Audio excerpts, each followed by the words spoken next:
Report Rizwan Ahmed Mughal, young star T V news. شارہ بھٹو کے عظیم الشان افتتاحی پروگرام کے موقع پر PS97 سے پاکستان پیپلز پارٹی کے صدر لالا عبدالرحیم، سینئر رہنما حاجی غلام مصطفیٰ قرائی، ضلعی قیادت اور پاکستان پیپلز پارٹی کے ہزاروں جیالوں نے بھرپور انداز میں شرکت کی۔ جیالوں نے ریلی کی صورت میں شارہ بھٹو پہنچ کر چیئرمین پاکستان پیپلز پارٹی جناب بلاول بھٹو زرداری کا والہانہ اور تاریخی استقبال کیا۔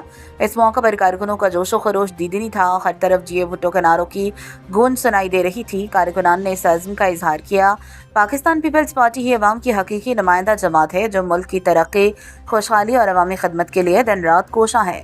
رہنماؤں کا کہنا تھا چیئرمین بلاول بھٹو زرداری نوجوانوں کی امید اور پاکستان کے روشن مستقبل کی علامت ہے۔ انہوں نے کہا شارہ بھٹو منصوبہ کراچی کی ترقی اور عوامی سہولت کے لیے ایک تاریخی قدم ہے جس سے شہریوں کو بہترین سفری سہولیات میسر آئیں گی۔